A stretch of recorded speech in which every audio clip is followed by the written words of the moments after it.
Coba lihat Elia Elisa. Itu rombongannya Elia, nabinya puluhan tuh. Nah mereka mau bergabung dengan Elia saja, pertaruhannya nyawa. Musuhnya Isabel sama Ahab. Semua partainya Elia kan musuhnya Isabel, oposisi. Jadi kalau dia gabung sama Elia, satu musuhnya raja dan pasukannya, dua kalau nubuatannya keliru, sekarang kan enak. Nubuat keliru, ya maaf ya lagi belajar. Dulu keliru saudara, diseret keluar lemparin batu sampai mati. Coba ya berlaku sekarang. Gak ada orang dari nabi bener. Sekarang orang buat sekolah nabi, sekolah rasul, gampang banget orang bergabung. Sekolah nabi, duduk. Keluar, langsung lain lihatnya. Demikianlah firman Tuhan. Kalau berlaku perjanjian lama, orang apa? Demikianlah firman Tuhan. Sebentar ya mas. Keluar dulu, ambil batu. Coba ngomong apa? Keliru, das.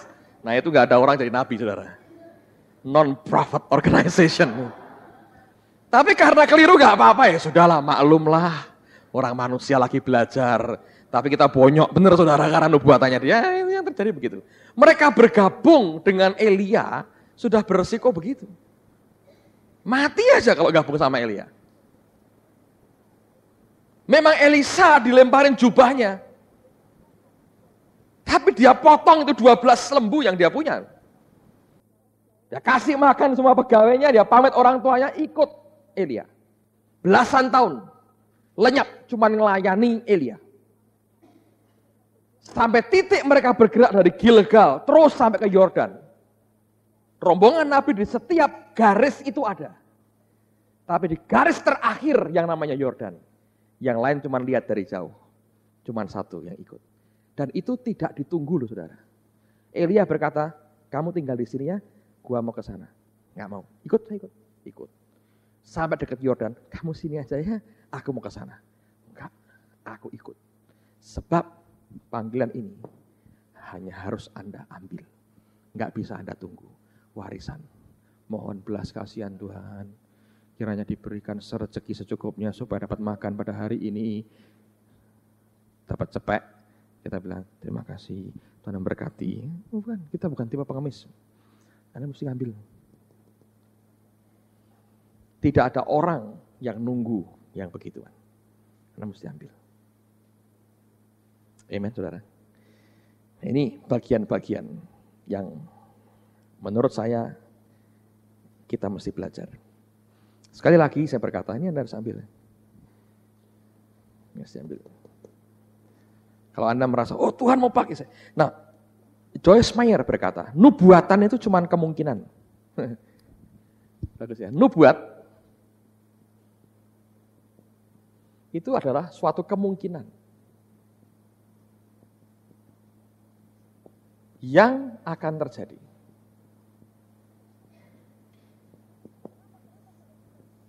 Kenapa kemungkinan, Pak? Kenapa enggak pasti? Di dalamnya ada syaratnya. Kalau ini enggak ada, ini enggak ada. Kalau ini ada tergenapi, ini terjadi. Dan bagian dari syarat yang harus Anda penuhi di sini. Itu yang dia bilang, Anda harus crossing the line.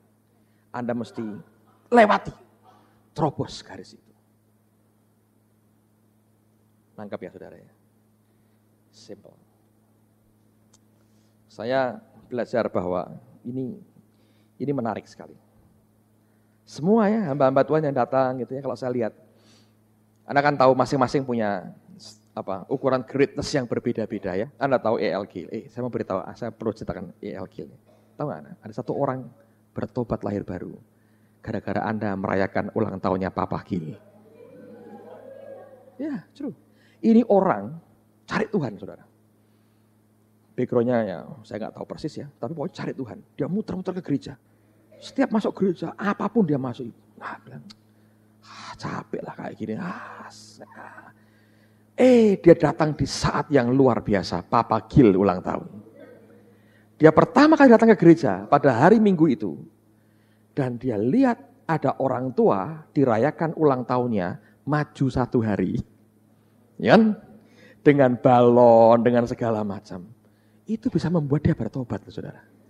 Jadi balonku ada 5 itu membuat orang bertobat. Dan langsung minta dibaptis. Saudara, sudah dibaptis.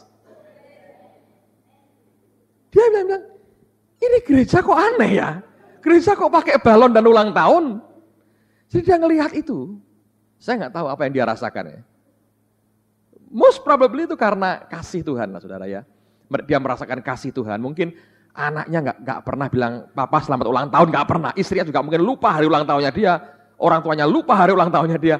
Mungkin saya nggak tahu. Tapi ini orang lihat hamba Tuhan. Sudah ada umur. Ulang tahun dirayakan. Orang-orang yang asing di sekitarnya. Itu tiba-tiba hatinya begitu kena. Begitu di altar call maju ke depan terima Yesus. Minta minggu depan ikut baptisan. Baptis akhirnya. Luar biasa. Ikut mesbah keluarga. Setia lagi saudara. Dia bersaksi saya bertobat karena Papa Gil ulang tahun. Bayangin loh. Ya, nah jadi saya mau beritahu. Nah ini satu hal lagi nih. Kalau Anda perhatikan di gereja, orang boleh khotbah apa saja. Altar call, mesti ada orang terima Yesus. Nggak urusan, mau khotbah perpuluhan, khotbah doa bagi bangsa, mau apa aja. Sebab memang bukan dari khotbah itu, saudara. Tapi karena Tuhan yang kerja. Kalau Anda di gereja masing-masing, altar call lah. Makanya saya bilang dengan jemaat, saya berkali-kali berkata, selama Anda bawa jiwa baru, bawa masuk ke gereja aja lah. Sisanya serahkan Tuhan, nanti diurus sama Tuhan. Yang Anda tahu kali berikutnya dia akan lahir baru. Karena ini anugerah. Ya, itu faktornya banyak, tapi saya bilang satu di antaranya karena ada open heaven di atas. Ada surga yang terbuka. Itu bagus. Terus gitu. Ya, Anda bisa melihat jiwa-jiwa dibawa kepada. Tidak perlu nunggu sampai KKR. Kebaktian biasa aja. Lakukan terus seperti itu, luar biasa. Nah, sekali lagi, ini Anda harus perhatikan. Tidak ada istilahnya warisan dalam hal kebesaran yang Tuhan berikan dalam kehidupan kita. Dan oke ya, ini Anda sudah mengerti. Ada pertanyaan sebelum saya lompat ke sayur berikutnya? Jelas semua atau tidak jelas sama sekali? Oke, saya anggap jelas semua. Nah, yang kedua saya mau sampaikan begini. Dia ngomong sesuatu yang menarik sekali. Anda tahu hari pertama dia khotbah tentang estafet, ya, estafet. Dan ada pendeta Betani yang dapat tongkat estafetnya. Angkat tangan dikasih betul sama dia. Saya juga nggak tahu dia rupanya khotbah sudah di belakang jasnya itu sudah bawa itu, saudara. Saya nggak tahu. Dia bawa apa lagi? Dia juga termasuk tukang sulap kan? Anda tahu waktu di gereja dengan anak-anak dengan main sulap ya. Jadi dia juga termasuk tukang sulap. Nah, ketika itu dia ngomong, kita diskusi setelah itu tentang estafet generasi berikutnya. Dia kan sakit banyak ya. Lalu terus ini kita ngobrol ya. Saya nggak tahu berani tanya nggak ya, tapi kalau hamba-hamba Tuhan itu ngobrol tuh Anda asik, kadang-kadang Anda nggak usah ikut bicara, tapi Anda duduk, Anda dengerin dia aja asiknya. George tanya lagi, wah kalau kamu nanti mati, dia berkata gitu, yang nerusin kamu siapa? Anda tahu Bill Wilson itu budgetnya untuk ministrinya dia, setahun itu 7 juta US dollar. Juta. Jadi berapa rupiah dong? Kali 8.000 lah. 56 apa? Banyak ya? Jadi per bulan berapa, saudara? Bagi 12 dong. Berapa? 4, berapa? Hampir 5 ya? Ya hampir 5 lah. 5 miliar per bulan. Ayo. Anda sanggup nggak? Ministry pelayanan 5 miliar. Jemaat boleh 22.000, tapi itu orang miskin semua. Anak-anak yang kayak begitu-begitu semua. Yang praktis, 0. Stafnya itu lebih dari 100 yang dia bayar. Dengan bayaran yang menurut saya minim sekali sih. Mau hebat apa? BMW kagak bisa. Pada beli BMW di sana seperti Anda ngasih maling BMW kok. dibongkar dalam waktu seminggu. Canggih kan di sana mereka. Jadi ini 5 miliar. Jadi dia George tanya terus terang ya. Kalau kamu mati itu, Anda mungkin sedih dengar Bill Wilson mati. Kalau Anda mati, tapi ini kan diskusi yang realita toh. Orang tuh bisa mati. Masa mau selama-lamanya dan selama-lamanya dan selama-lamanya? Siapa yang gantiin kamu? Oh dia bilang ada 5 orang dalam 5 ketua departemen. Ya, tapi siapa dong? 1 orang yang gantiin. Lalu kita diskusi banyak. Dia cerita pengalamannya, dia pernah dikhianati oleh orang yang paling dia percayai. Dan orang itu orang yang berpotensi sekali. Dan bukan hanya itu ya, orang ini bawa beberapa 3 stafnya yang juga orang-orang baik. Lalu kemudian dia sedih sekali, terpukul ya, karena ini orang punya potensi luar biasa, dipakai Tuhan, diurapi, berkhianat. Akhirnya mereka keluar, nggak jadi apa-apa sekarang, nggak ada Bill Wilson kedua, nggak jadi apa-apa. Makanya jangan berontak lah saudara. Bawa-bawa orang, kalau Anda mau keluar, pamit baik-baik, tanpa menimbulkan problem, itu lebih bagus, ya, dalam kasih Tuhan. Lalu kemudian kita diskusi terus gimana dong caranya supaya ada orang yang bisa kelak menggantikan. Saya kejar dia terus dalam urusan begini karena semua pendeta, semua organisasi, Anda itu cepat atau lambat akan dihadapkan kepada fakta begitu ya. Dan kalau Anda itu murni di depan Tuhan, Anda tahu ini bukan kerajaanmu, sehingga anakmu kelak menggantikan saudara. Nggak bisa. Anda harus tahu ada orang yang Tuhan tetapkan berikutnya. Lalu kemudian dia ngomong dengan satu kalimat yang sederhana sekali. Kalau Anda tahu background-nya, Anda akan bisa ngerti. Kalau nggak tahu, nanti saya jelasin. Dia bilang, seringkali untuk dapat pangeran, kita harus ketemu dengan kata. Frog, kodok. Anda tahu cerita pangeran kata? Kira-kira gini, ada pangeran, cakep, hebat, disihir sama penyihir jadi kodok.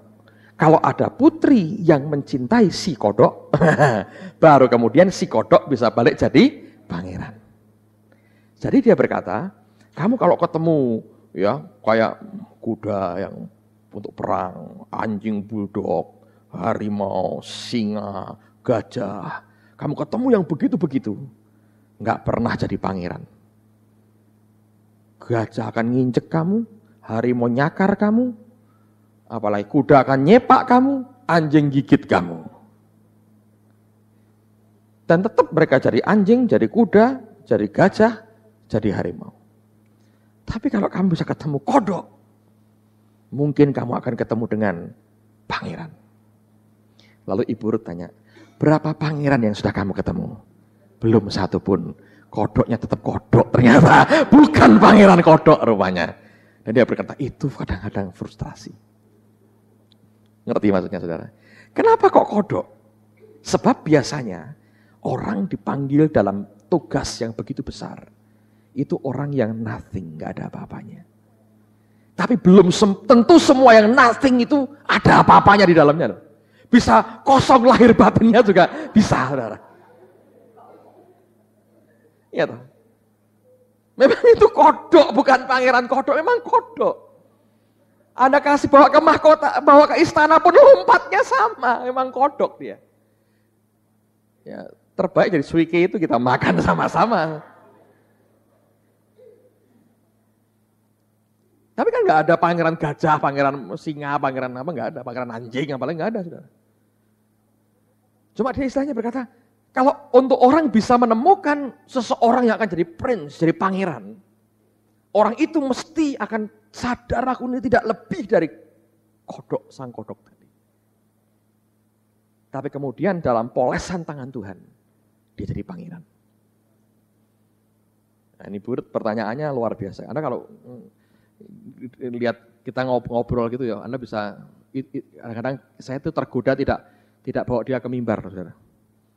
Lebih baik tak suguhin teh manis panas kesukaannya plus Dunkin Donut, dia bisa ngobrol berjam-jam dan Yang lain puji-pujian terus 2 jam di atas. Karena Anda akan nangkep banyak hal yang luar biasa. Tapi kemudian saya sadar bahwa kita sedang ada kebaktian, Anda nunggu di sana, jadi saya bawa di akhirnya keluar. Tapi saya belajar begitu. Ya, Anda tahu, itu gak gampang. Banyak orang mencoba menjadikan si kodok ini pangeran. Gak bisa. Kalau Anda jadikan serigala pangeran, gawat saudara, domba-dombamu dimakan habis. Si anjing Anda jadikan pangeran, Anda digigit dari belakang. Si banteng jadikan pangeran, bukan hai istri tunduklah tapi tanduklah. Nangkap saudara. Jadi saudara akan itu bagian yang paling berat. Jadi saya mau beritahu, Pak, enak ya Pak ya, punya greatness secara manusia. Saya bilang dalam certain point Anda akan berkata, saya kadang-kadang bolak-balik ngomong dengan Pak Yusak, enak kayak Pak Yusak. Dia ketawa kalau saya begitu. Ya wong dewe-dewe toh katanya, orang kan lain-lain. Saya bilang enak lah kayak Pak Yusak lah. Ya toh, kerjaan sembahyang, khotbah, pulang. Enggak ada besuk, enggak ada urusan jemaat, enggak ada. Santai, ya toh. Minta mobil menghimbau, gitu kan. Saya enak. Mau jalan-jalan, jalan-jalan. Tuhan bilang berdiam diri. Makin berdiam diri duitnya makin banyak. Loh kan lucu kan dari orang itu ya tanya. Makin berdiam diri duitnya makin banyak sudah. Mau bangun rumah minta sama Tuhan, bangun rumah. Enggak punya duit dikirimin ayam goreng dalamnya emas 2 kilo. Itu Anda pernah ditanya dipaketin dari Semarang itu ayam goreng dalamnya dikasih emas batangan.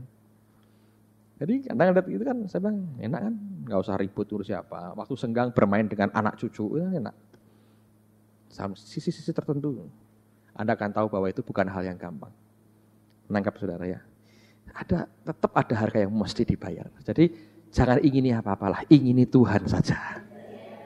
Kalau saya bernasihati Anda, ingini Tuhan saja. Itu jauh lebih luar biasa. Amen saudara. Ya kalau gitu Pak, mau jadi biasa-biasa. Kadang nggak bisa saudara, kadang terlambat untuk begitu. Karena kita tahu bahwa apa yang Tuhan sedang kerjakan ya. Oke, jadi apakah ada kodok-kodok di sini? Pangeran yang ada ya, puji Tuhan. Prince of God, Israel. Ya Anda sudah pintar bagaimana memilih peran yang baik dalam hidupmu.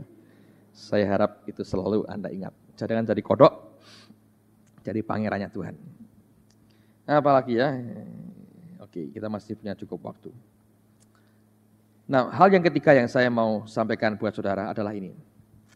Dia ngomong tentang the branch that over the walls, ya. Apa itu? Ranting, dahan yang melewati tembok. Interesting ya. Anda kalau dengar Bill Wilson khotbah begitu tuh, saudara. Anda Gary Oliver sama Anda tahu orang-orang ini ya, dengan pewahyuan yang bisa, saya bilang nggak masuk akal. Kita kan baca omongan Yakub kepada Yusuf itu kan berkali-kali sih ya. Tapi kalau nggak dibukain Tuhan, Anda nggak ngerti itu bisa begitu ya. Cuman lihat ibu orang perempuan Meksiko dengan anak berapa tuh? 3 ngambil jeruk itu bisa jadi khotbah sejam setengah. Itu saya heran sekali gitu ya. Luar biasa. Banyak orang ke sekolah teologi belajar homiletika itu khotbah setengah jam aja sudah nervousnya luar biasa. Tapi saya lihat di sini banyak calon-calonnya. 10 menit kurang tuh. Sehingga Hasto harus memberikan. Anda sudah punya bakat lah, lumayan lah saudara. Nah, kita sharing sesuatu menarik di sini. Anda kan hamba Tuhan, jadi saya cerita-ceritalah apa adanya ya, apa yang kami sharingkan. Kami bicara tentang seorang saudara yang kami kenal, hamba Tuhan. Dan saya tanya dengan dia begini, apakah menurut kamu dia akan buka gereja? Karena teman ini dekat dengan kami dan dekat dengan pendeta Konghi. Jadi kami berdua punya gereja dan kami melihat anugerah Tuhan bagus sekali.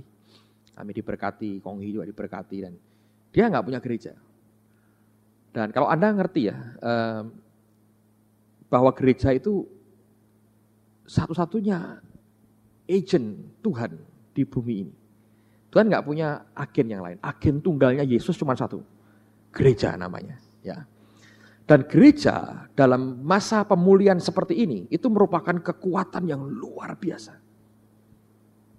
Luar biasa.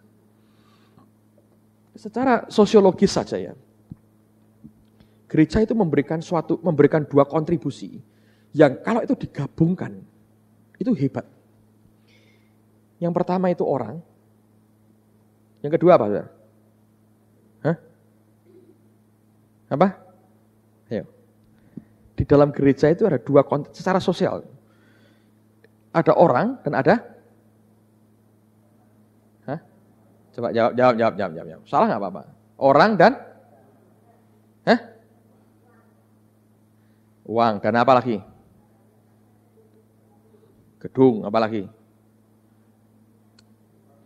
Anda orang rohani sih jadi. Uang, saudara. Uang aja kok. Ada orang, ada uang. Bener nggak nih? Ada orang, ada uang. Potentially, ya, potensial. Tidak selalu. Tidak selalu. Kalau Anda punya satu gereja lokal yang orang bilang pretty good number, ya, jumlah yang cukup baik, Anda punya orang. Anda punya orang, semua yang Anda kerjakan itu lewat orang. Anda mau apapun lewat orang. Enggak, tapi ini luar biasa nih. Saya telepon Cirebon, Bu Nani Susanti akan nanti ngajar Anda. Dia disuruh Tuhan buka radio di Cirebon biasanya. Jadi ini akan muncul radio-radio yang kita kontrol udara, atmosfernya kita kontrol. Amen. Luar biasa. Jadi orang, Anda kan perlu orang toh. Lihat dia trainingkan orangnya jadi penyiar. Anda perlu orang. Di gereja orang itu ada. Anda perlu orang. Tapi kalau orang-orang ini duduk di kelas biblical economics, maka orang-orang itu ada jadi steward yang baik. Ya, belum tentu Anda punya orang, Anda punya uang. Belum tentu. Kalau mereka teachable, diajari, diteladani, ini dua-dua potentially dimiliki. Dan Bill Wilson berkata gini, bayangkan apa yang bisa dibuat itu sungguh-sungguh unlimited. Kalau Allah mulai masuk di tengah-tengah mereka dan mulai bergerak, dia berkata luar biasa. Terus dia ngomong terus terang, coba yang kamu lihat di tempatmu aja. Berapa banyak hal besar yang kamu bisa buat karena dua kekuatan ini. Right? Kalau Allah mulai masuk, visi kehidupan semua di sini, ini kan cuma sarana. Ini pelaksana, ini sayur asemnya lah saudara. Untuk Anda tetap kuat setiap hari dengan kerupuk kuning dan putihmu. Ya kan? Jadi ini potensial loh, tidak semua punya. Dan dia berkata, jujur dia berkata, yang saya punya ini. Yang di sini itu orang-orang yang betul-betul nggak punya apa. Saya suka Pastor Ken Tracy berkata, dikhotbah langsung, saya mau khotbah kamu ya. Waduh ini gawat nih saya dikhotbah. Tapi dia duduk dengerin. Dia bilang kamu nggak usah khawatir dengan uang. Aku tidak pernah minta uang sama orang. Selalu ketika Allah beri proyek itu uang datang sendiri. Dia berkata, aku juga tinggal di daerah miskin. Aku tidak pernah minta uang. Uang datang sendiri. Itu betul. Ya. Tapi kalau Anda punya gereja, ya semua orang itu punya kelebihan, punya kekurangan. Tidak ada, nobody's perfect ya. Kita semua dalam proses untuk mencapai itu, sedang belajar. Tapi ini dua, dia berkata, ini luar biasa. Lalu dia berkata gini, ya istilah yang dia pakai, ya saku ini menunggu ada orang-orang yang ya, ada ranting, dahan dari hidupnya yang diulurkan. Saya melihat ini saudara, saya berkata itu betul. Tapi Anda harus hati-hati. Ini bukan tujuan. Jangan kalau Anda punya gereja atau mau start gereja, tujuannya supaya kamu jadi gede, punya orang banyak. Jangan. Jangan juga punya tujuan uangnya banyak. Jangan. Ini cuma alat. Yang menurut saya, sebetulnya ini datang dengan sendirinya. Allah berikan buat kita, waktu Anda dan saya hidup dalam ketaatan dengan Tuhan. Anda ngikuti Tuhan, Anda akan mencapai ini. Nah kalau orang tidak ngelihat akan latar belakangnya, orang senang dengan ininya. Saya ini ngomong terus terang kepada saudara. Anda lihat selama 3 hari dengan Bill Wilson ya. Dia nggak minta uang loh dengan saya. Serius. Tidak ada hamba Tuhan yang datang di gereja dan minta uang. Kalau beberapa kali saya berkata, oke, semua persembahan buat dia, itu karena Tuhan merintahin saya. bukan karena apa-apa. Dan jumlah yang dikumpulkan dalam 3 hari itu fantastis. Lucu, saya ceritanya. Anda boleh, saya itu lupakan lah. Tapi ini human sekali, ini manusia sekali. Dia lagi menikmati American donatnya. Itu malah belum datang kok, yang Dunkin Donuts Anda itu belum datang itu. Dia ngomong donat, itu pada waktu itu hari, itu hari, dia mulai Jumat, Sabtu sore. Sabtu sore, dia belum khotbah, duduk di tempat tamu kami, ruang tamu kami di belakang. Lalu saya diberi laporan oleh teman kami, bahwa sampai dengan Sabtu sore itu sudah terkumpul persembahan itu sudah lebih dari 9.000 US dollar. Kalau di US kan sudah lebih dari ini. Angka terakhirnya gede, sekian kali lipat lagi saudara, angka terakhirnya itu. Nah, dia sebelum saya ngomong ke dia, karena saya sudah ngomong ke dia dari ketika dia datang pertama, saya bilang, Pastor Bill, ini yang Tuhan suruh pada saya. Terus dia berkata, oke, nanti saya akan tanya ke kantor, karena ini dia bilang, kalau kamu ngasih aku persembahan, ini akan aku bawa ke Manila, aku akan beli truk, ya nanti dia akan berikan desainnya buat gereja, dan kami mau buat. Anda boleh tirulah nanti kalau kita punya, dikasih warna apa-apanya, kita mau beli, dan saya bilang saya mau buat di Indonesia aja, dan kita mau beli yang baru, yang bagus, jadi kita bisa nerobos ke banyak tempat. Akan menarik sekali. Nah, dan Anda tahu bahwa kalau kita punya jaringan dengan orang-orang seperti ini itu memberkati sekali.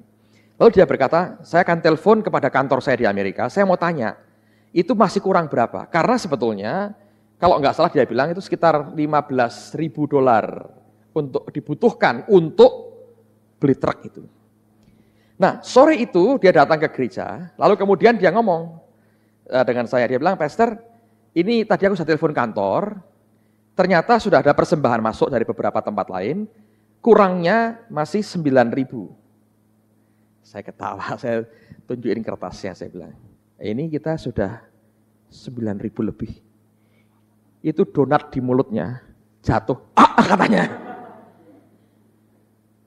Sebab dia tahu ini negara katanya sedang susah, saudara, katanya.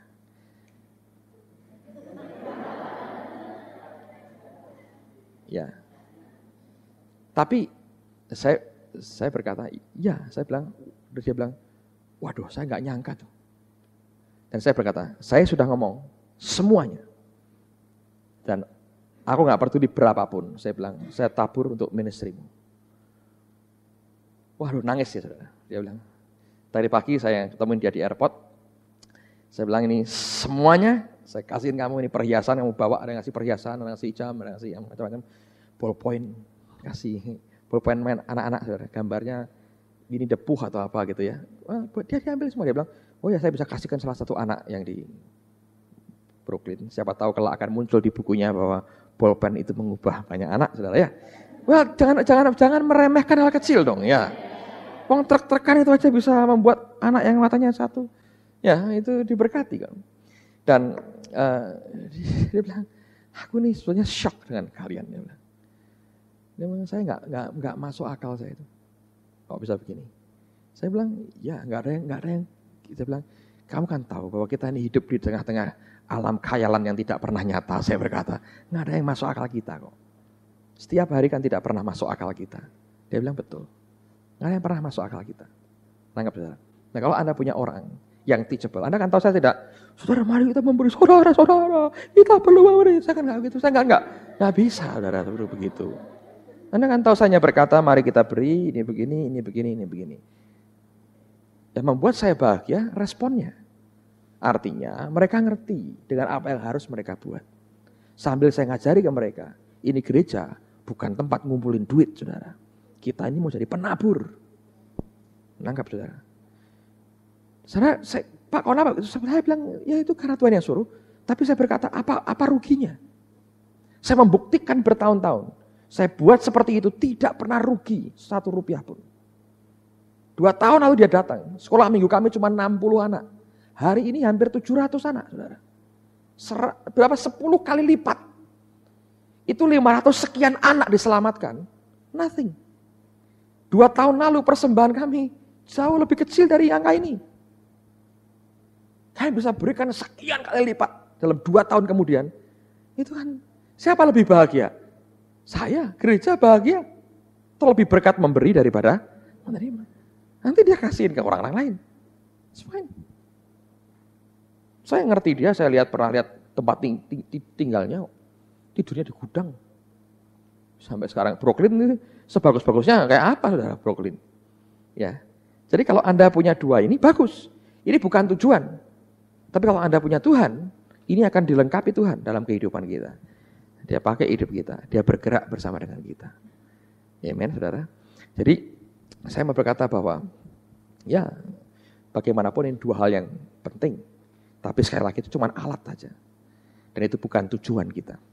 Jangan melayani Tuhan karena Anda mau punya jumlah jemaat besar. Jangan layani dia karena Anda pengen pegang uang banyak. Layani dia karena engkau mengasihi dia.